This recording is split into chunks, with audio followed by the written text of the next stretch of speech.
On May 15, 2026, in Orire local government area, Oyo State, southwest Nigeria, a region that Nigerians had always considered one of the safest in the country, a large group of armed men riding motorcycles arrived at 3 schools during the morning session.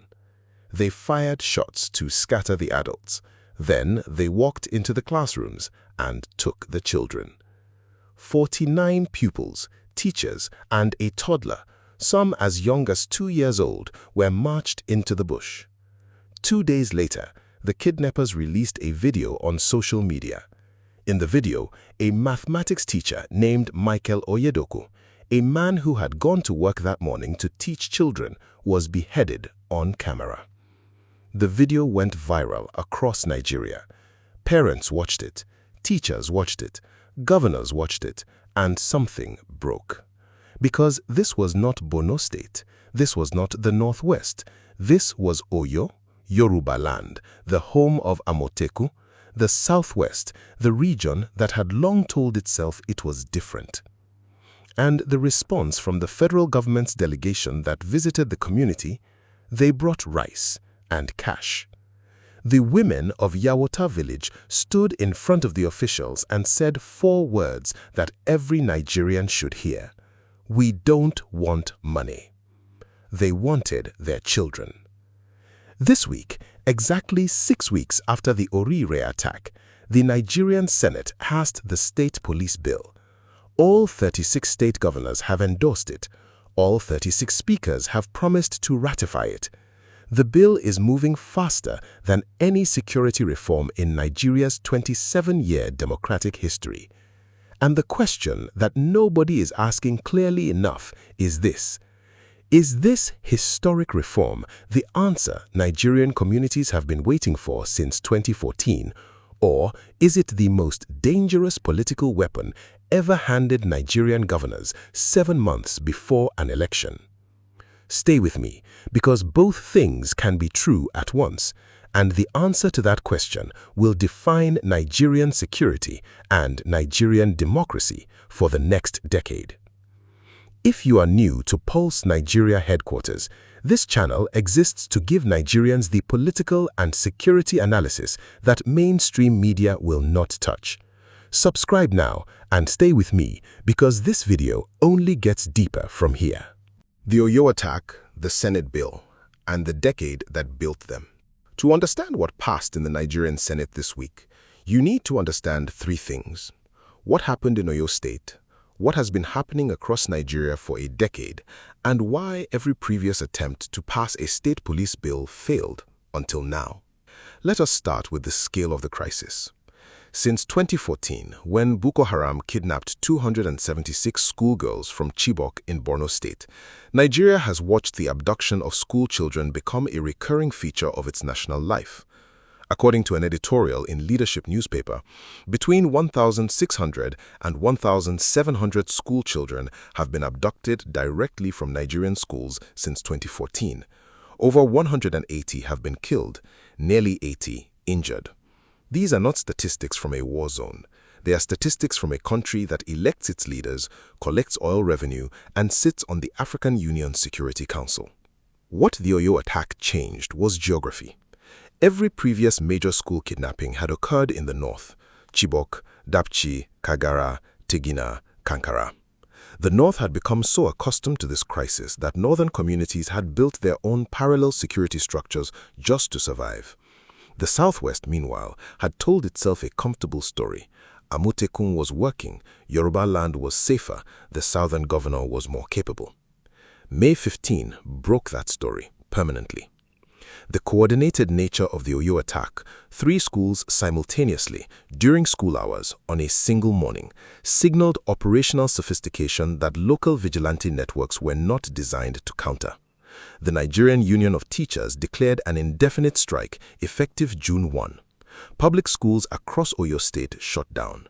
Public West African senior certificate examinations were disrupted for thousands of candidates. And when the federal government sent a delegation led by Chief of Staff Femi Gbajabiamila, alongside the National Security Advisor and the Defense Minister, Those officials brought rice and cash to the bereaved community. "We don't want money. It is our children we want." The Baale of Yawuta later explained that the parents had delivered their message clearly.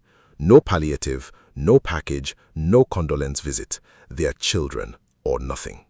That confrontation crystallized something that had been building in Nigerian security debate for years. On June 11th, the House of Representatives passed the State Police Bill with 289 votes in favor, 1 abstention and 0 votes against. On June 25th, this past Wednesday, the Senate followed, securing the required 2/3 majority through a manual vote by a show of hands. The next morning, June 26th, all 36 state governors and all 36 state speakers announced their endorsement. The bill now needs ratification by at least 24 of the 36 state houses of assemblies.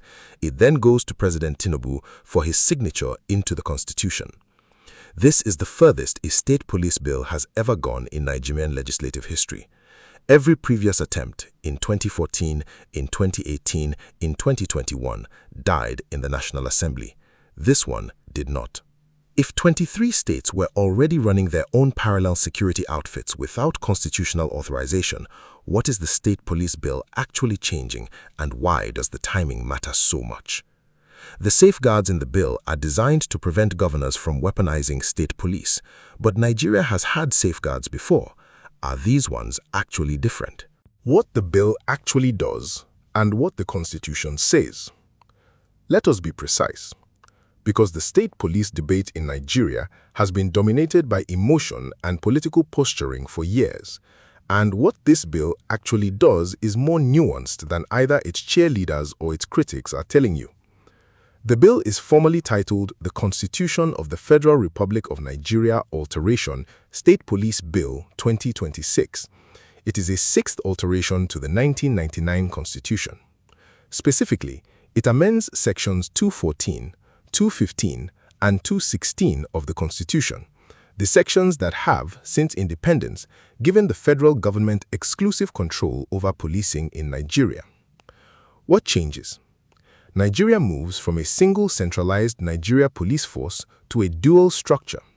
There will be a federal police service responsible for terrorism, cybercrime, border security, organized crime, arms trafficking, and FCT policing. And alongside it, each of Nigeria's 36 states can establish its own state police service. Under Clause 17 of the bill, each state commissioner of police is appointed by the governor on the advice of the National Police Council and confirmed by the State House of Assembly. The commissioner serves a single 4-year term and can only be removed after recommendation by the National Police Council and approval by a 2/3 majority of the state legislature. Governors can issue operational directives, but only in writing and only on matters of general public safety. They cannot issue specific orders targeting individuals, political parties, or opposition groups. The bill also proposes renaming the Nigeria Police Force to the Nigeria Police Service, replacing the word force with service to signal a shift toward community-oriented policing. Here is the institutional fact that most Nigerian commentators are completely missing. State police is not a new idea in Nigeria. It is a new name for what 23 states have already been doing without constitutional authorization. The Civilian Joint Task Force in Borno has been fighting Boko Haram since 2013 alongside the Nigerian military. Amotekun has been operating across the southwest since 2020. Hisbah operates in Kano and Zamfara. Ibubuagu in the southeast. Operation Duakbo in Bayelsa. The Nigeria Security and Civil Defense Corps has absorbed former CJTF members as agro rangers. By 2020, 23 states were running local security outfits, with northern governors who publicly opposed state policing building parallel security structures at home regardless. What this bill does is not create something new. It gives constitutional legitimacy to something that already exists and decides who controls it. That is the real debate. On the safeguards, Section 17 sub 7 of the bill expressly prohibits any commissioner of police from arresting individuals merely for criticizing government, detaining political opponents for dissent, or investigating citizens solely for expressing opposition views. The reconstituted National Police Council includes the Attorney General of the Federation, all 36 state attorneys general, retired police chiefs from each geopolitical zone, and representatives from civil society, including the Nigeria Bar Association, the Nigeria Labour Congress, and the National Human Rights Commission. Federal intervention is also built in. The Federal Police Service can temporarily assume command of a state police during an actual or imminent breakdown of order, a national security threat, a serious administrative incapacity, or evidence of partisan, ethnic, or religious persecution. But this requires presidential authorization, Senate oversight, and judicial review, a three-layer check designed to prevent both state abuse and federal overreach. No state police formation can begin operations until it has passed its own enabling law through the State Assembly and been certified by the National Assembly as meeting minimum national standards. That is not a small condition. It means that even after Tinubu signs the constitutional amendment, states will need months, possibly years, to build functional police services. Who gains, who loses, and the 2027 question nobody wants to name. Now let us move beyond the constitutional framework and examine the political chessboard. Because the timing of this bill, passed 7 months before a presidential election, is not coincidental. And the question of who benefits structurally from state police arriving in 2026 is the most important political question in this debate. Let us start with who gains. The most obvious beneficiaries are the 36 sitting governors, every one of whom just endorsed the bill within 24 hours of Senate passage. That level of unanimous, instant political support should itself be a data point. Governors have spent years watching the federal police operate in their state without their control. The governor of Oyo State cannot tell the Oyo State Police Commissioner to deploy to a specific community. Constitutionally, that commissioner answers to Abuja.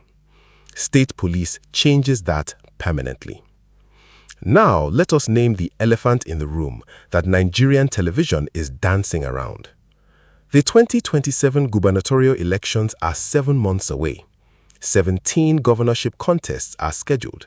In each of those states, a sitting governor will have, if the bill is ratified and enabling laws are rushed through, an armed, uniformed police force that he appointed, that he funds, and that answers to his commissioner.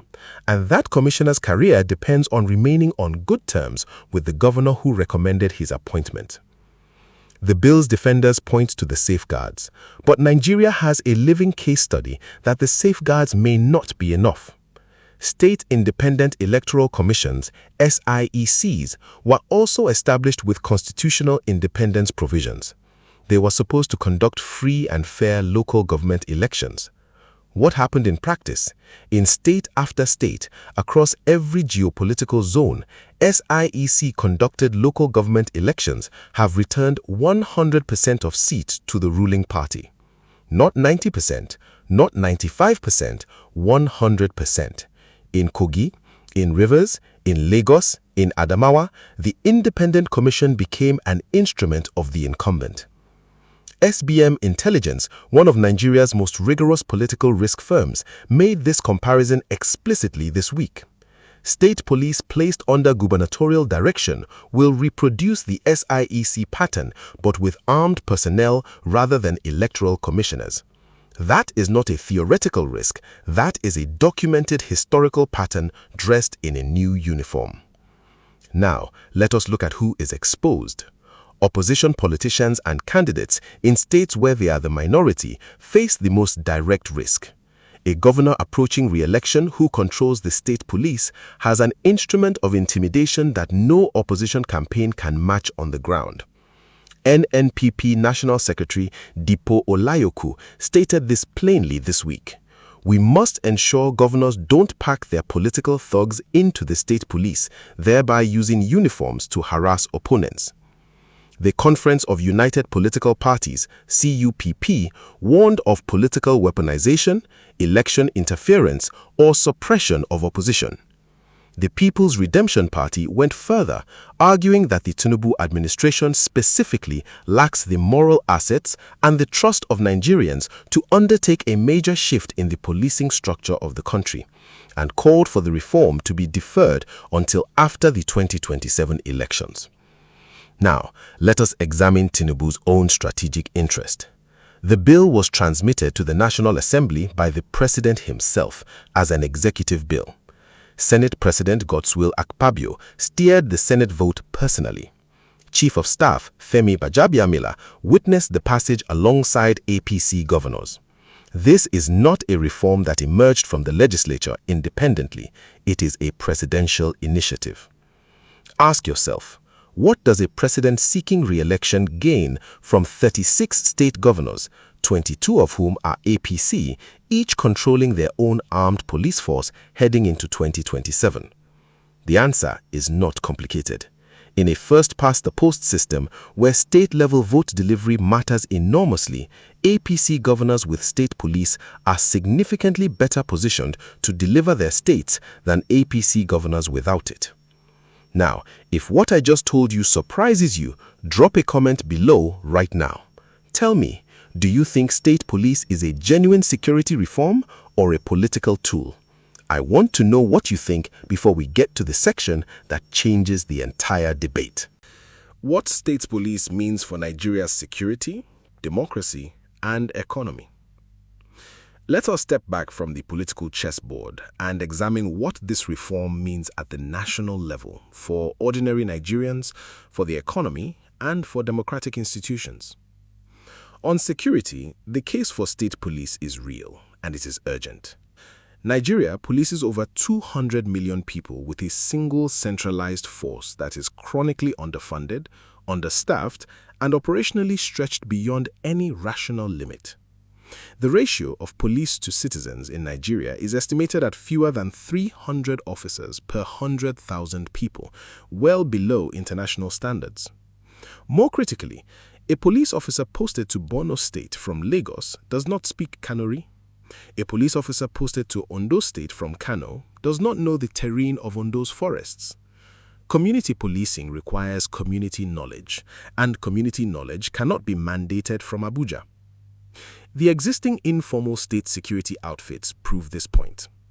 Amotekun in Ondo State reduced kidnapping incidents by 70% within its first year of operation, according to research published in the Kwararafa Security Review.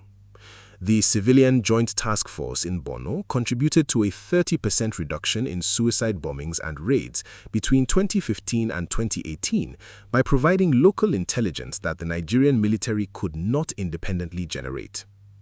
These numbers matter because they show that local knowledge, properly channeled, produces measurable security outcomes. The problem is not the concept. The problem is the accountability structure. Those same outfits have also been implicated in extortion, torture, ethnic profiling, arbitrary arrests, and in some cases, extrajudicial killings. The Anambra Vigilante Service has been implicated in 120 extrajudicial killings, according to academic research published in 2022. When community security structures lack independent oversight, they replicate the abuses of the institutions they were created to supplement. On economy, insecurity is a direct drag on Nigerian productivity. Bandits have driven farmers from their land across the northwest, contributing to the food crisis that pushed Nigeria's food inflation to 17.8% in May 2026. Oil pipeline attacks in the South-South suppress production in a country that depends on oil revenue for over 80% of foreign exchange earnings. If state police can genuinely reduce the security premium on economic activity in Nigeria's states, the macroeconomic benefit would be significant, particularly for agricultural states in the north-central and northwest. On democratic institutions, this is where the analysis becomes most uncomfortable. Nigeria's democratic institutions are already under significant stress heading into 2027.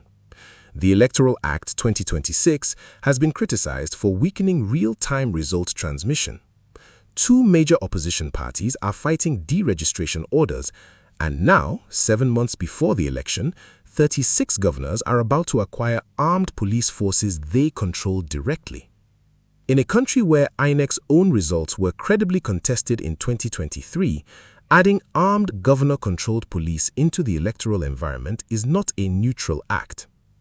The End SARS protests of 2020 are a lesson the bill must reckon with. SARS, the Special Anti-Robbery Squad, was a federal police unit with a clear mandate that metastasized into a tool of extortion, torture, and murder. The unit's abuses did not result from a lack of rules. The rules existed.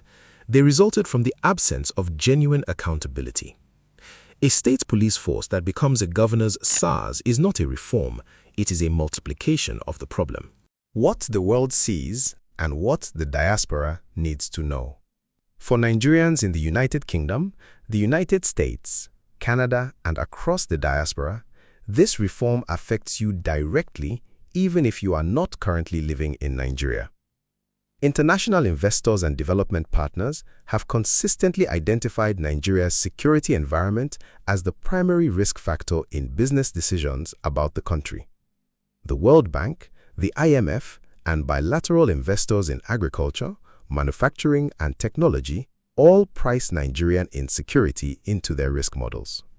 If state police genuinely reduce kidnapping rates, banditry, and communal violence, the investment case for Nigeria improves meaningfully, and that has direct implications for economic growth, job creation, and the living conditions of relatives you support through remittances.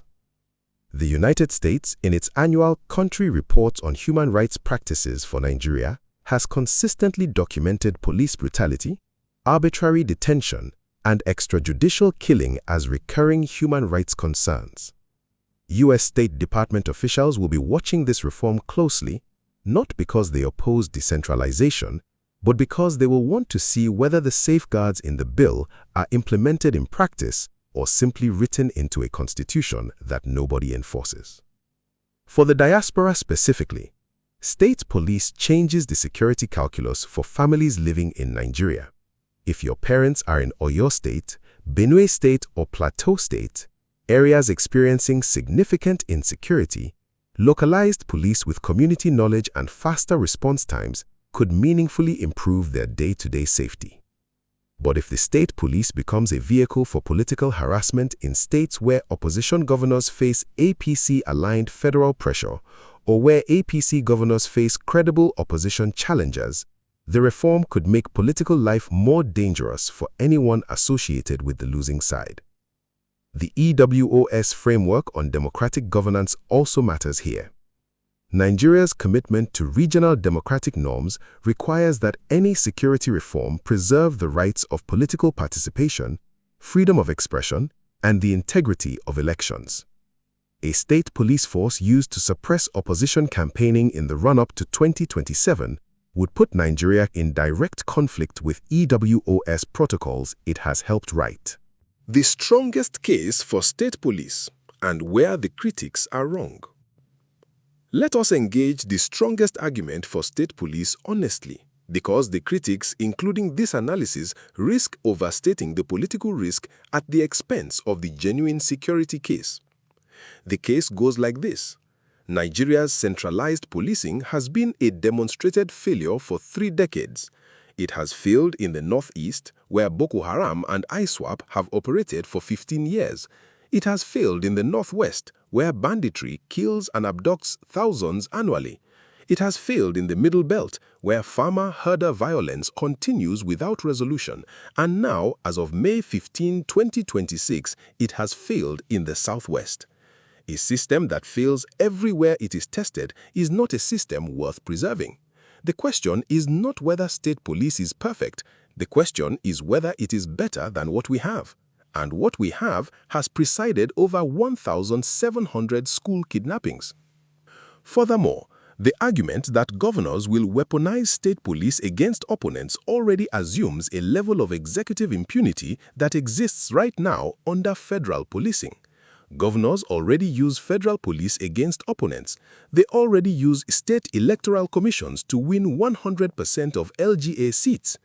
Adding another instrument to an already abusive toolkit is a genuine concern, but removing state police from the toolkit does not remove the abuse. It only removes the local intelligence capacity that could protect communities. Here is the counterintuitive argument that the entire debate is missing. The most dangerous use of state police in 2027 is not a governor arresting opposition politicians. That would be visible, legally contestable, and internationally scandalous. The most dangerous use is subtler. A governor instructing state police to simply under-resource opposition strongholds, fewer patrols, slower response times, less visible presence, while over-resourcing areas loyal to the ruling party. That kind of differential deployment is invisible, deniable, and almost impossible to litigate. It does not require a single unlawful order. It requires only a commissioner who understands which communities his governor cares about protecting. And no constitutional safeguard addresses that scenario directly, because no constitutional safeguard can mandate equal commitment. The misconception circulating most widely on Nigerian social media is binary.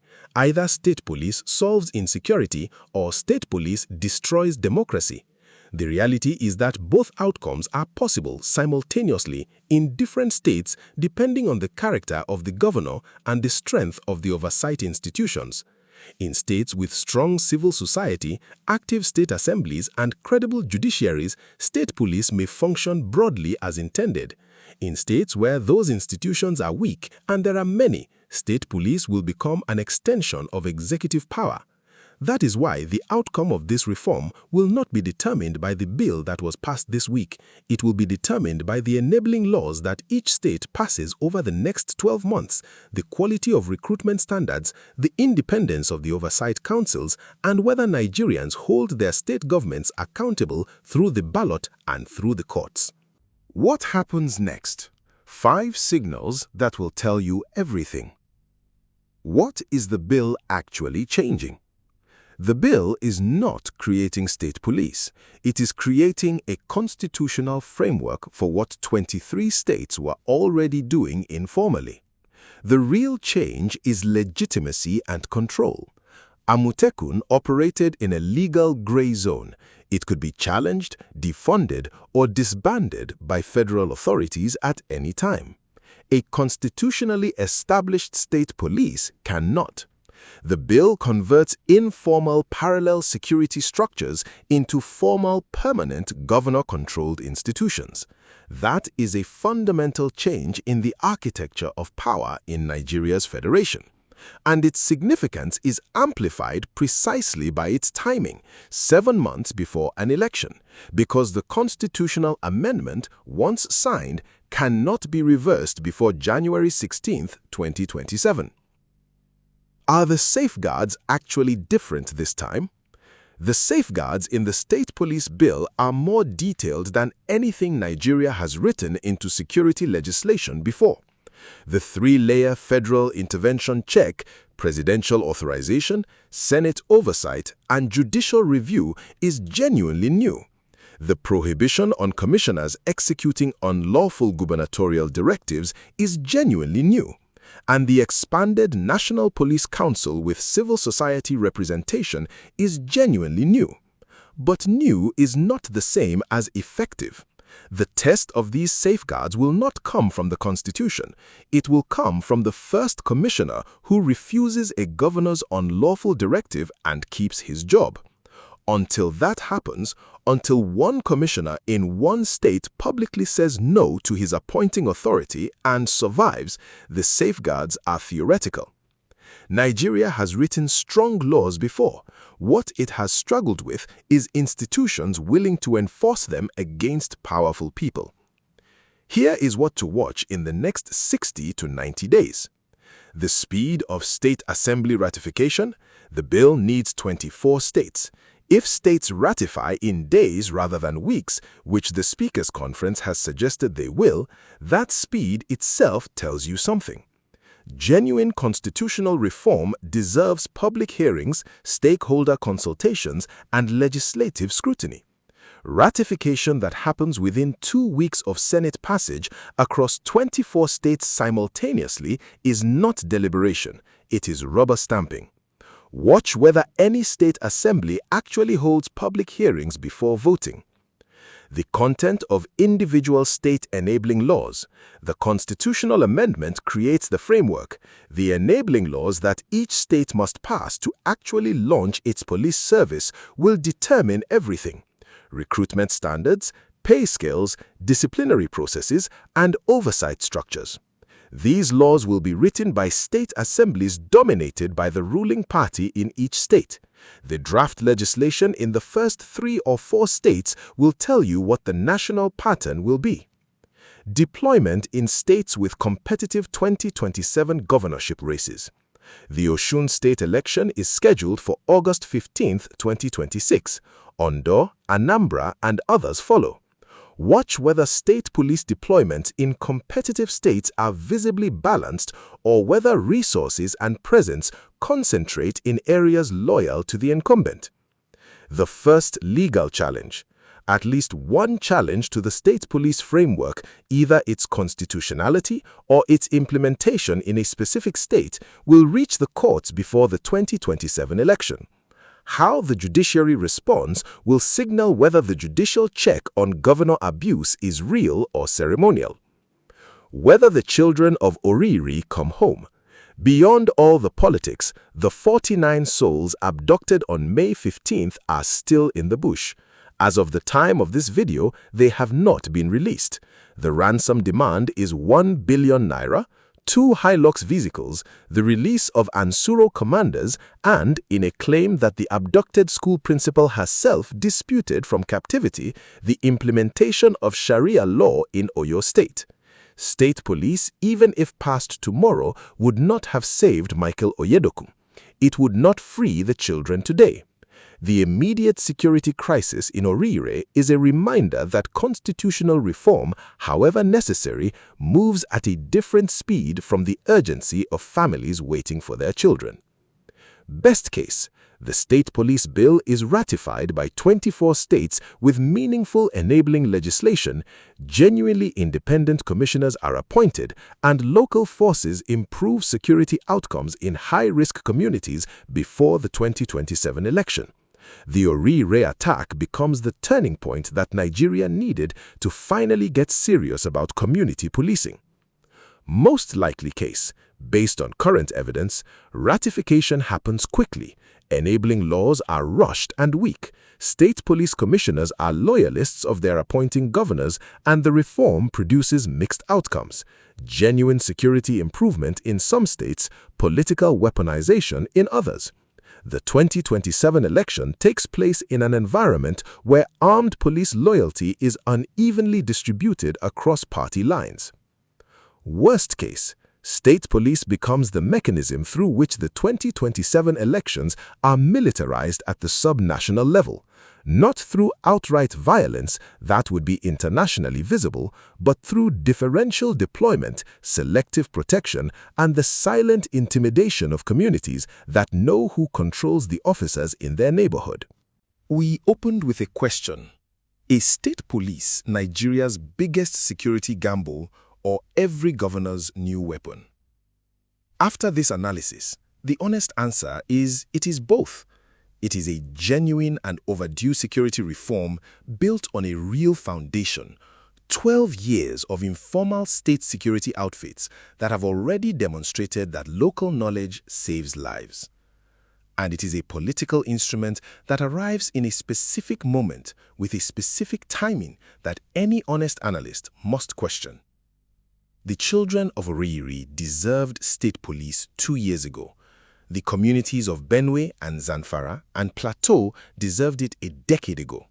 The fact that it arrives 7 months before an election does not make it wrong, it makes it complicated. What will determine whether this reform is remembered as Nigeria's security breakthrough or its democratic turning point is not the bill that was passed on Wednesday. It is what 36 governors do with the power that bill gives them in the months ahead. Watch the enabling laws, watch the first commissioners, watch Osun in August. And remember the women of Yauta. They did not ask for a constitutional amendment, they asked for their children. If state police produces a Nigeria where that ask is never necessary again, it will have been worth every risk. If it produces a Nigeria where armed men in uniforms answer to the same politicians who failed those children, then Nigeria will have traded one crisis for another. If this analysis gave you clarity on what is really happening with the state police bill, share it with one person who needs to see it. Like the video, subscribe to Pulse Nigeria HQ, and tell me in the comments, security reform or political weapon? I want every perspective. I will see you in the next one.